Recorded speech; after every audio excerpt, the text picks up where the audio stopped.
Welcome to the second episode of Our Voices Building the Dream. Today's guest is someone who knows business and what it takes to build a successful business. He currently serves as Rhode Island Secretary of Commerce, a role he previously held from 2015 to 2022 before returning in 2025 under Governor Dan McKee. He brings a wealth of experience in economic development, having served not just as president of Lower Manhattan Project after 9/11, but also as a deputy mayor for the economic development in Newark, New Jersey. A graduate of Yale University, both for his undergraduate and law, his career bridges public service, urban revitalization, and public innovation. He's been instrumental in shaping Rhode Island's business climate, attracting new investments, and strengthening the state's small business and the entrepreneurial overall ecosystem. His insights have evolved into the landscape of entrepreneurship locally and nationally. Please welcome our very first guest and my dear friend, Stefan Pryor, to this episode of Our Voices Building the Dream.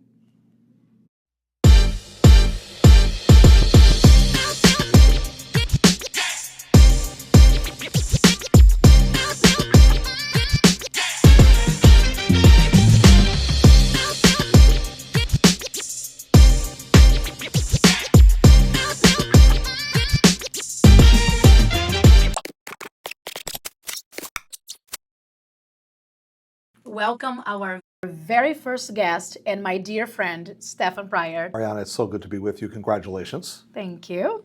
Thank you. And I want to start by asking a few questions about your career. Definitely. I know you have such a diverse career, from rebuilding Lower Manhattan after 9/11 to leading economic development in Newark, New Jersey, and then coming to Rhode Island. What are some of those core values that, in guiding principles that carried you and your work today? Well, thank you for asking me. And just to expand upon my congratulations, I'm so excited for Our Voices. And Mariana, you're the perfect person to be hosting this. And you're an entrepreneur and you are an unstoppable force in our state, and force for good. Thank you. I'm just so proud of you. I've had the opportunity to work on economic development in several places in the Northeast, as you just said. And what I've always been astounded by is the limitlessness of people's enthusiasm for getting the economy better, for making things better. People are always on board for that. Now, sometimes I've been, in the midst of emerging from disaster, like at the World Trade Center, and in Newark, New Jersey, a phenomenal city with incredible assets. There are still lingering memories of the riots of the 1960s, believe it or not, where there's a legacy that feels like it's still an emerging city, even though there are so many things going for it. So I've had those experiences, and what I've found in terms of people's values and aspirations is that folks will really rally for the economy if they're given the right ingredients. They need to have a coherent strategy. They need to have people who are dedicated to the task. Folks want to see that there are some resources being applied that can then have a multiplier effect, and we can see more good things in the community. And inclusive development is also very important, ensuring that everyone participates. And I feel like those ingredients are here in Rhode Island. I've been here about a decade now. You and I have had the chance to work together. There's so much percolating, and there's so much work yet to be done, and that's what's exciting about it. So how do you see from 2015 when you first came in? Yes. As you probably had a vision to what was the untapped potential in Rhode Island. Yes. To now, what was the untapped potential that you saw then, and how did that evolve over time to what you're seeing now? It's a little bit hard to remember now, but in 2015, we had the highest unemployment rate in the United States. It was actually the worst economy, you could argue, in the whole country that Governor Raimondo inherited, and she appointed me, and we came in and we started to work on it.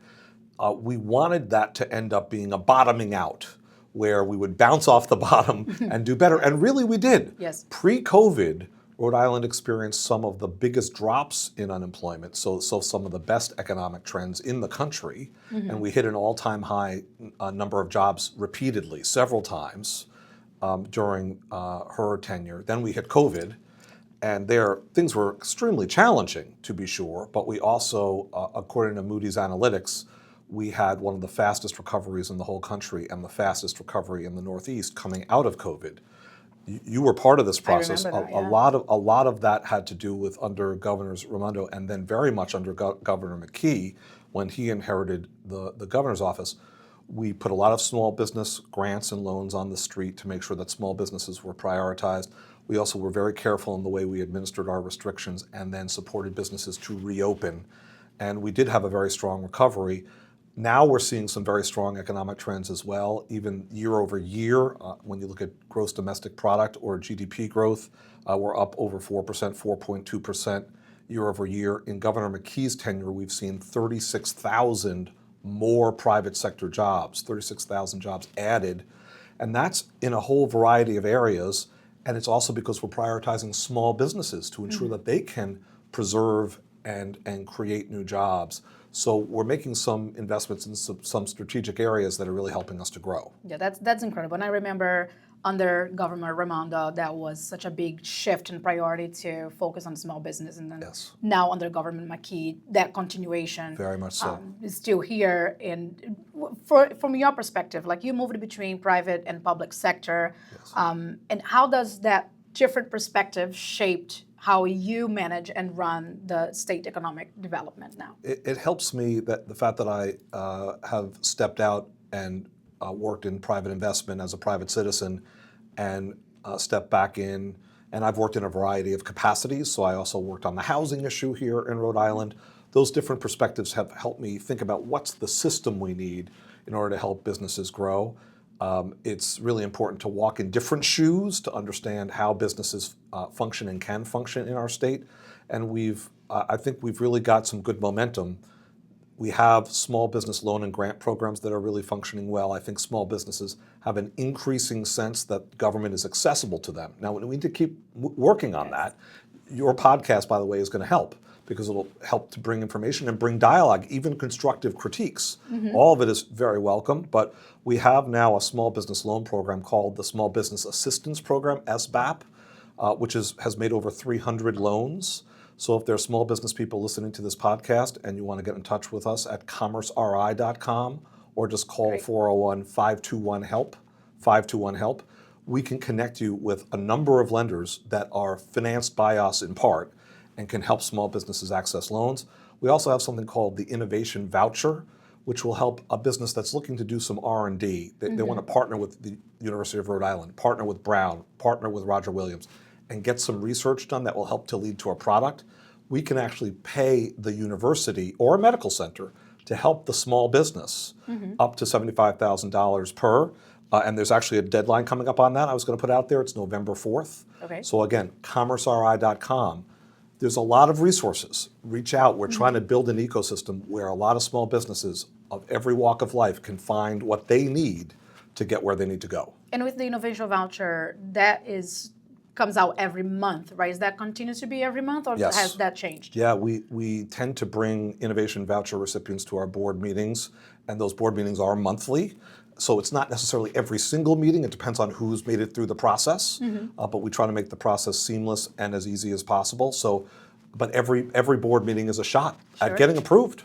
So it's a really strong program. I have to tell you, Mariana, when I go out and about and I just meet with businesses, it may be one of the most frequent ones I hear about. Voucher recipients are so grateful because it really does improve their product, and it's free of charge. We pay for it. That's fantastic. So you're talking about R&Ds and all of that, which comes with risk, and it's like a bold move to create something like that. Yes. What was a bold risk that you've taken, or a difficult decision that you made that kind of now taught you something about business that you still carry with you today? You know, I'll go back just because we just spoke about the COVID era.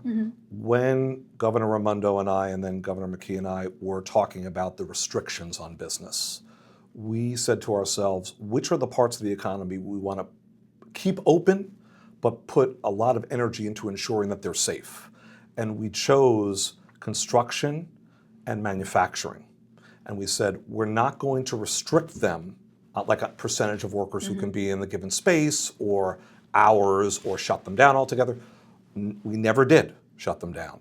We kept them open, and frankly, before it was a national trend, before it was cool, if you will, we had spaced workstations, aeration, mask wearing, even before it was a prevalent rule in the whole country, we were putting those rules into place, and we kept these businesses open, which is one of the reasons we had a real surge coming out of COVID, and we had one of the stronger economies in the country, strongest in the region. It worked. We didn't have huge outbreaks of infection, and we were able to, when there were infections, the health department, with all kinds of credit to them, were able to get involved. But we were able to keep those industries going. So frankly, right next door to that, we're taping at the CIC building, the Cambridge Innovation Center, for this podcast. Right next door is the Aloft Hotel. The Aloft Hotel was built during COVID. And it had started before COVID, but the frame was there, but they were building it out through, and we went and visited it during COVID with masks on, with those workstations spread, with everyone observing very safe practices. And our fear was, Mariana, we were taking risk, to answer your question. Yes. In doing that, because it could have been that it just didn't work, that the projects didn't get done because people got sick or there were public health issues. We didn't want that for anybody. We wanted everyone to be safe and healthy. We succeeded, and if you look at a project like that, we know Rhode Island has a more fragile economy than other economies in the United States. We have had, for example, in modern memory, the worst unemployment rate. We didn't want a project to sit half built or a quarter built or 3/4 built and then for 2 or 3 decades never get done. We've had that in Rhode Island. Yes. And it didn't happen. We built all the way through. So it paid off. Yeah, and even that was a little bit of a scandal then before it became the trend going forward nationally. Exactly. Right? There was a lot of pushback from that, if I remember correctly, and people not being too comfortable with the pick and choosing of industries, but it made sense since there is more space. People are not on top of each other. It's not a closed space, so it definitely paid off. I think we had a lot of support at the time on those choices, but there were people who were wary.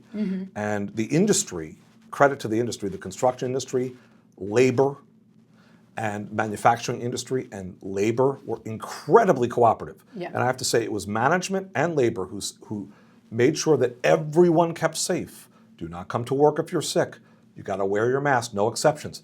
Keep those workstations apart. We have to figure out a new way to build that. We're going to have to, here's how we're going to do it. Here's how we can do it with a smaller team, more spread out. Incredible ingenuity and creativity.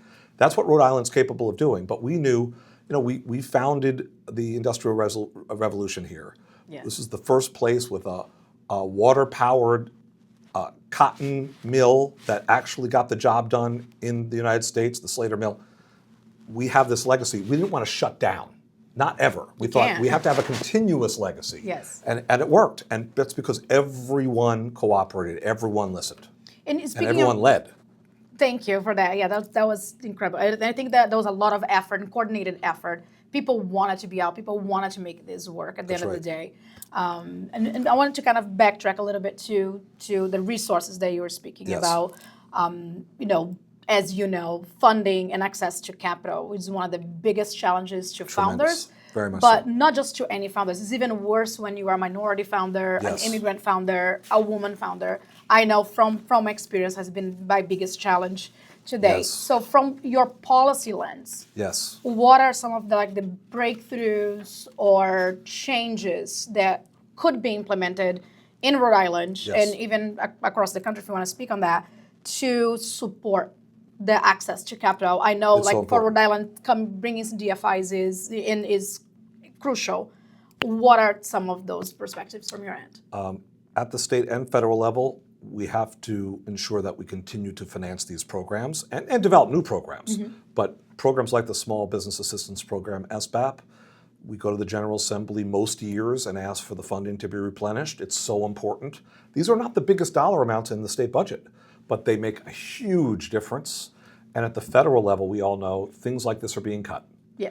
And we need to make sure that things like the federal EDA under the Commerce Department, and there are also programs at the SBA, we need to make sure that they're financed and they stay operational. Right now, we're in the middle of a government shutdown. So, of course, it would be enormously helpful if the federal government were to reopen. But assuming that happens, Mariana, we need to keep these programs funded. The other thing is that we know that access to capital, it's not just about government funding. We can often be a seed or we can be last dollar in. There are various ways in which we can participate, but often we need a private financial institution to kick in, and there are many in Rhode Island that are doing a marvelous job. but we often need a guide as much as we need the dollars themselves. And one thing I want to tout is that we do have the venture mentoring service that's out of RIHub, also, by the way, right in this building. Right here. RIHub is right in this building. The Rhode Island Hub is an amalgam of different organizations, including multiple universities, and it's a very well-run coalition. And the Venture Mentoring Service runs out of that. We recruited it from Massachusetts in my earlier tenure, and it can help a business navigate those financial sources and tap the government sources I'm speaking of. And for those purposes, again, check out commerceri.com and we can get you there. That's awesome. And from your experience, leading economic development, what do you think is that makes an entrepreneur most resilient in today's economy? What are the characteristics of a resilient entrepreneur? Well, honestly, when I think about an entrepreneur, I do think about you and your professional work. Thank you. It takes the kind of never say die, knock on every door, make it happen kind of mentality to succeed, because it sometimes takes 7 failures for one success. The product you start out with may not even be the product you end up with. You have an idea, you might start to get a little traction, but it's not the level of traction you expected. You get feedback from consumers, and then all of a sudden your product is something altogether different. You and I both have colleagues and friends who have had success stories exactly like that. So what I would do is really double down on what you said in your question, which is perseverance. Stay with it. And when you stay with it, it doesn't mean on the exact straight path that you were expecting. You might take a turn to the right, a turn to the left, a zigzag. But you can get there and reach out to the resources like a venture mentoring service where there's people who've done it as entrepreneurs who might be available to coach you and say, well, you know what? That's not a complete shutdown of your idea. Have you thought about this? Have you thought about that bank, this credit union? That's what it takes. Awesome. Thank you. I get excited that you think of me so highly, and I so appreciate it. So you've watched. Here you are starting another business right here. Here it is. Exactly. So I think that's important to bring these things to life, because one thing that for me it's a gap that I've seen on other podcasts and other shows is that people always bring in everybody who succeeded and made it big. Right. And we know that the economy is not run necessarily just on the people who made it big. They are such a small portion. But when we talk about local economy, are those small business, the people who never is going to make to $1 billion, that make a lot of the economic growth on the state's level. Yes. So it's important, I think, to showcase those people, it really is. Especially for anybody starting out who wants to become an entrepreneur, whether it's a younger entrepreneur or somebody who just wants to change careers because they've been working for 20 years on a job that they hate and they want to take that leap of faith. That's right. Maybe you're not going to make to $1 billion, but you don't have to. That's right. So can we start talking about those things? And then again, if nobody else is doing it, then I'm going to take the lead and I'm going to do it. Yes. As I normally do. Yes, you do, and we need that. And you've watched this evolution of entrepreneurship in the country in general. What do you think excites you the most about the state of innovation, per se, in 2025? There's a lot of technology, AI, robotics. What do you see as most exciting to you? Well, I'll tell you, if you don't mind, I'm going to take the Rhode Island perspective, because I think about Rhode Island full time, and we love our state. In Rhode Island, there are some areas where I think there's incredible promise. Much earlier in our conversation, I talked about strategic areas where we might be emphasizing. The blue economy is one of them, and life sciences is another. Now, that's not everyone's cup of tea. That's not what everyone wants to work on. But just to define it a little bit, the ocean is, here in the ocean state, such an asset for us. And we have some of the finest ocean-related technologies and companies in the entire world. So it's gigantic companies like General Dynamics Electric Boat helping to build America's submarine fleet right here in Rhode Island, through to some smaller companies like smaller footprints here in any case, like a Havoc, like a Vatten, like an Anduril, right now smaller. They're actually quite big companies in a couple of cases elsewhere in the country, but they're smaller and they're getting started. And they build defense technologies and defense apparatus for our country. A lot of it's undersea, so there's the submarine force as I described, but there's also smaller missile and autonomous vehicle work undersea that's happening through some of these companies. Governor McKee and I just went out west and visited California, where we visited with the headquarters of Anduril, which is one of these emerging companies in Rhode Island, but it's become a bigger company in recent years in the United States.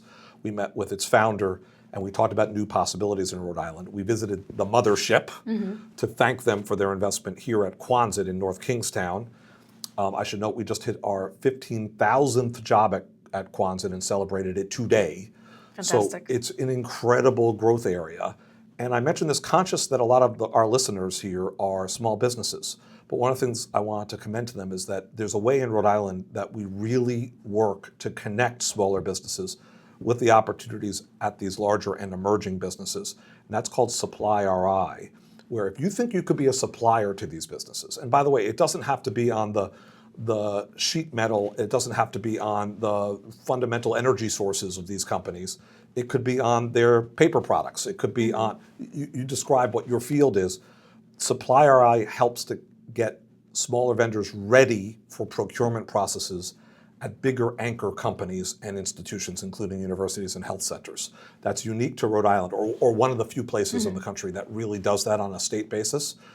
Again, check out commerceri.com, but that program is called Supply RI. I'd love to see more small businesses interconnect with our big businesses. And you know what? That creates a healthy ecosystem for everybody. The bigger Absolutely. businesses benefit because they have a more reliable supply chain that's right here in Rhode Island, and it creates a richer economy for them to thrive.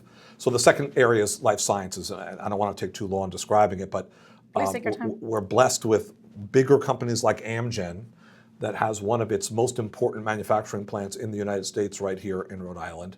And Amazing. we visited with their mothership, with their headquarters in California just last week as well. Wanted to thank them and help continue to foster that relationship. And we also have bioscience startups. And in this neighborhood, not far from this building, is 150 Richmond Street, which is the home to the brand new relocated State Health Laboratory. And we also built out thousands of square feet of private laboratory space for small business startups in the life sciences space. And we have a curator of some of that space called Portal. It's like the CIC in the life sciences space for us here in Rhode Island now. And that Portal organization, which is maintaining laboratories as an incubator, already with the help of our new quasi-public agency, the Life Science Hub, has already recruited 5 smaller early stage companies to move in to that great. just opened building. Just opened it 2 weeks ago. So we are really finding ways to keep the big parts of the economy growing, blue economy, life sciences economy, and interconnect to these smaller businesses. And we want to keep doing that. We think that could be a secret to our success. That's fantastic. So with the supplier, right? Like if I want that to become a supplier of my lemonade to Yes. bigger companies, Yes. then I can just go to the Commerce RI website. You can go to our website. You can call 521-HELP. That's always available, 401-521-HELP. And what you'll end up doing, to get more detail, is Kaylee Hill is our staff person who is the point person on the Supply RI program. And Kaylee and the team will help you get ready. So what that means is every business, as is their right, that's a purchaser of services, they have their own processes, they have their own standards, they have their own criteria. So the first step is to understand what those may be and get your own paperwork and your own business in shape to be competitive in their process.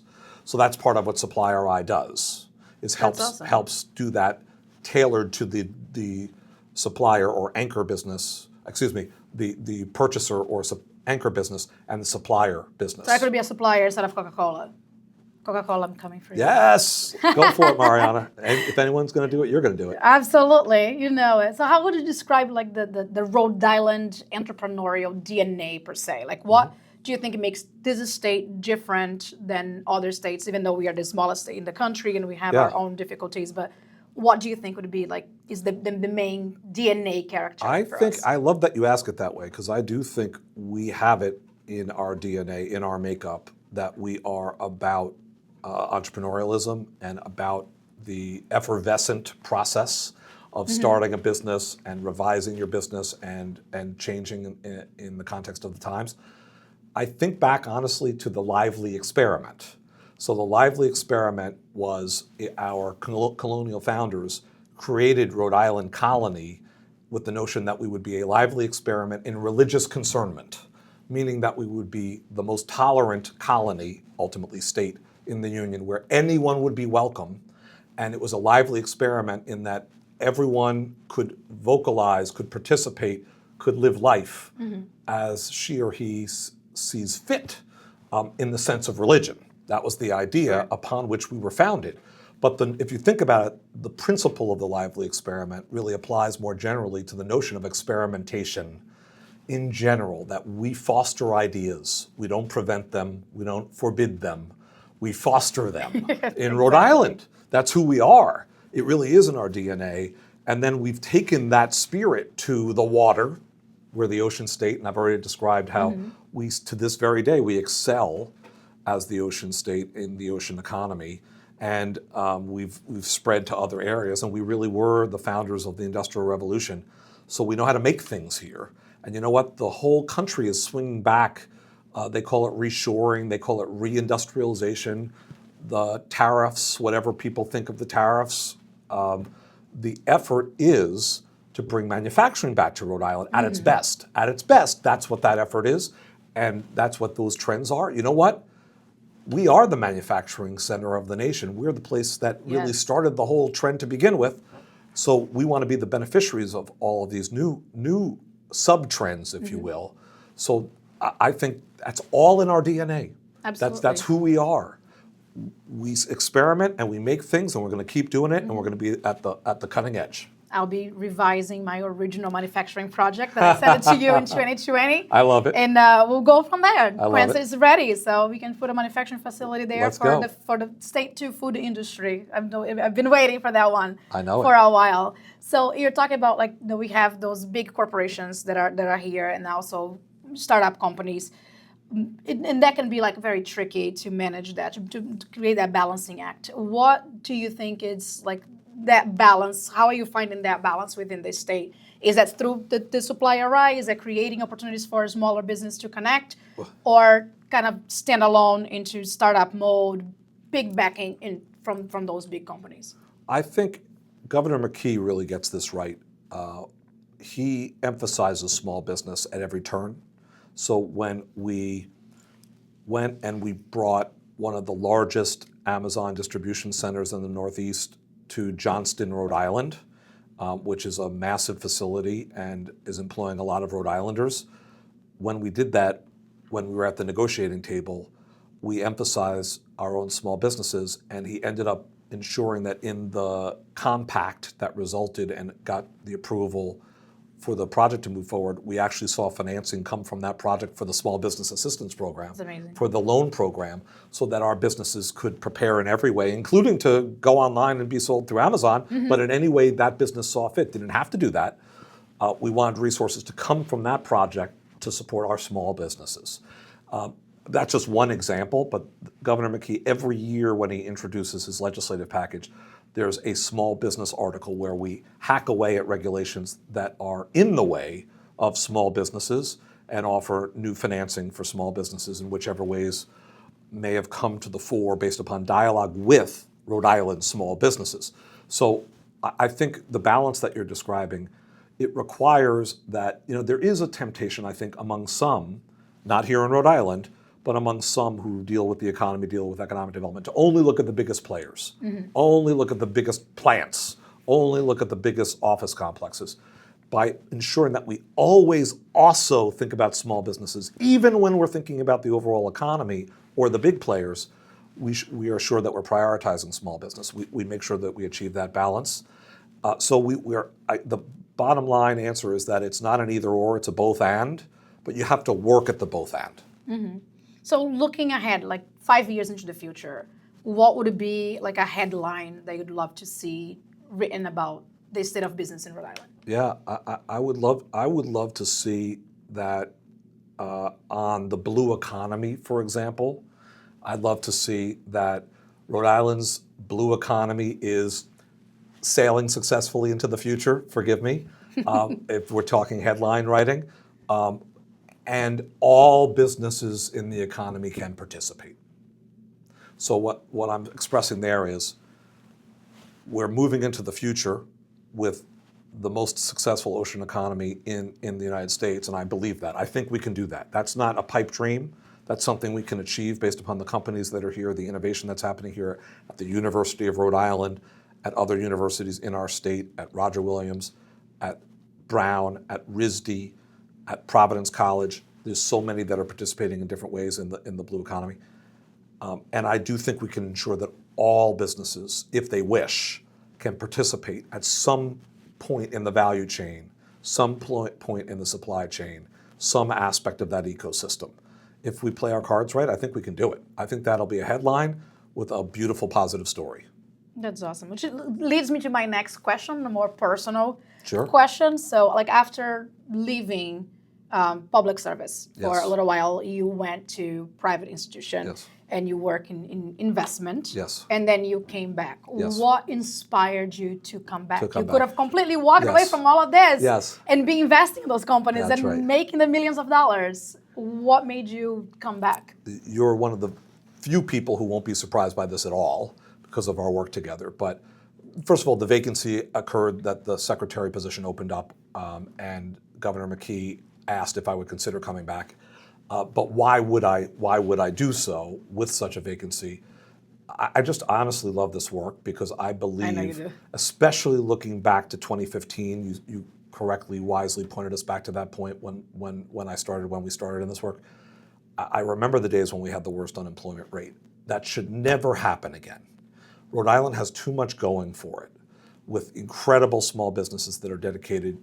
You've demonstrated that yourself in your entrepreneurial life, with these huge successful swaths of our economy, like the maritime defense economy, like the life sciences that's still emerging, but we have some incredible building blocks, like some of our terrific, committed, important businesses that are still here, like a CVS or a Textron, or you name your favorite in the defense industries, Electric Boat and Raytheon RTX, incredible businesses that are continuing to do well despite the trends in the economy.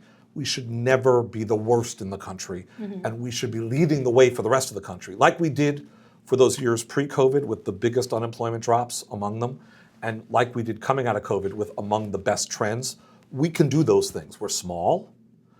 We have such a beautiful interconnection among our members of our community in our state. It's so accessible.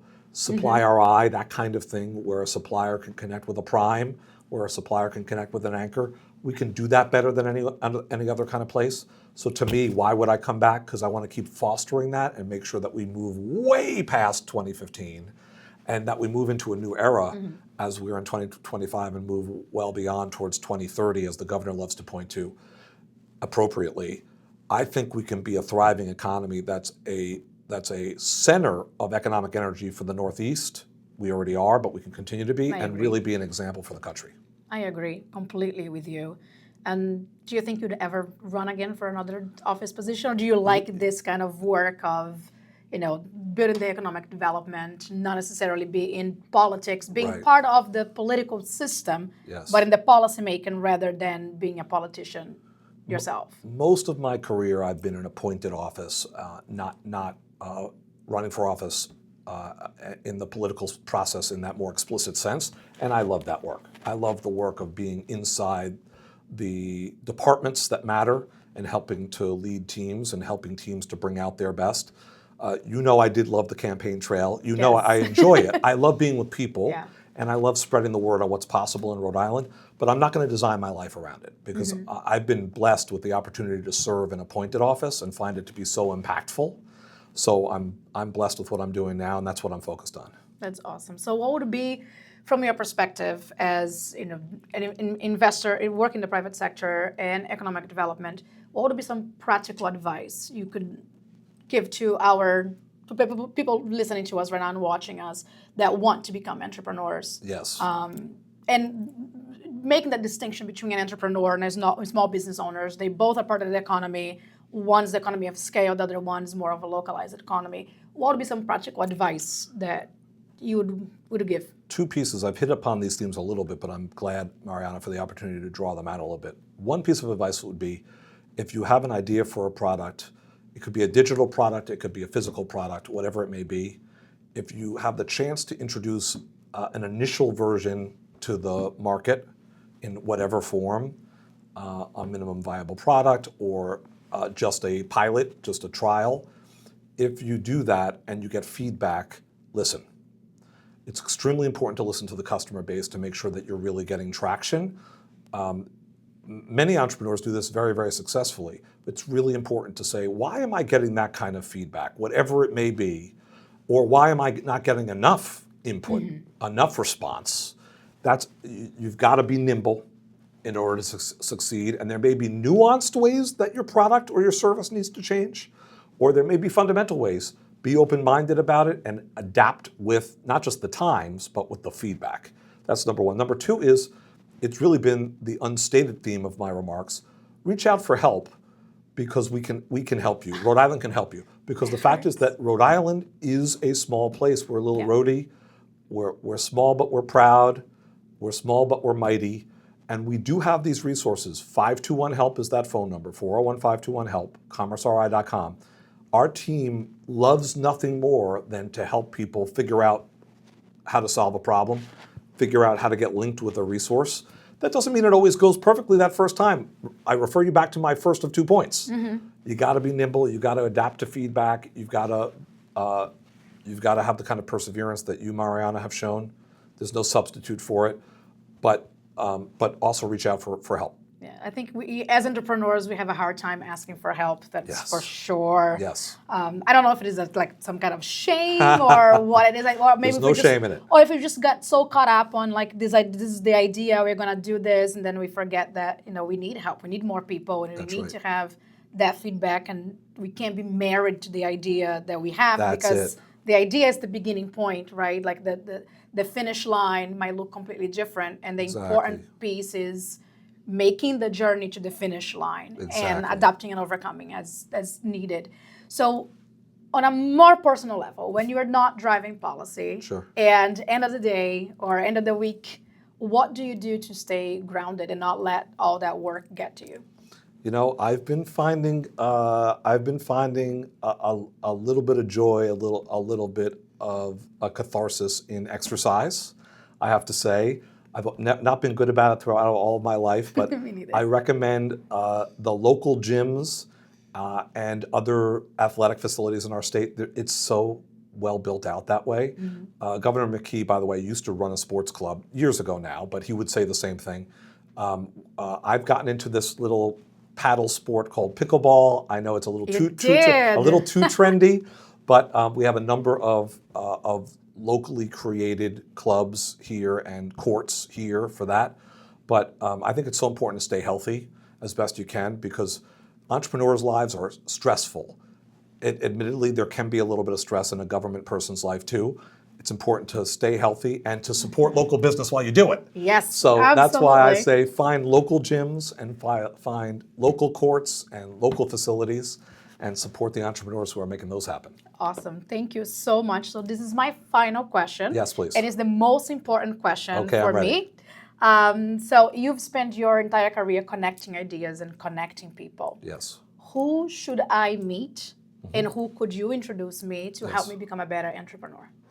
Well, I do think that the venture mentoring service is a good answer to that. It's not my only answer for that, but I think that VMS, as it's called, has gotten, speaking of feedback, it's a handful of years now that it's been on the ground with experienced entrepreneurs who link up with entrepreneurs who are emerging. I honestly think that can help because that kind of mentorship relationship right here in Rhode Island, where people they care about the emerging entrepreneurs right in our midst, that's one way to get it done. So if you go to RIHub.com, I think it's a .com, I'm going to check that, or you just go to our website. And we'll put it here too, the information. That is the way to get to the venture mentoring service, and it's RIHub.org. I'm glad I checked. RIHUB.org, or contact info@RIHub.org. That's the home of the venture mentoring service. They have other services there at RIHub, by the way. Yes, they do. They're awesome. I'm an alum from the program. I love it. I love it. Then that's a wonderful way, person to person, to help get yourself there. Anything else that I should have asked that I didn't that you would love to add to I the want to program? give congratulations again. I'm excited for this podcast. I want listeners out there who are listening now, tell 3 friends that Mariana has been in your shoes. She knows, look, she's just started the podcast. This is a new business in the making. Yes. Right here, you're witnessing it. Please spread the word, because we need to create an even stronger network. We have one, but we need an even stronger network around entrepreneurs like Mariana, who are so gifted and are so capable of getting it done. And we want to get the word out to yet others. So congratulations on Our Voices. We're so you. excited for you. Thank you so much for coming and being my very first guest here Hooray. on the show. Stay tuned for our next episode coming soon.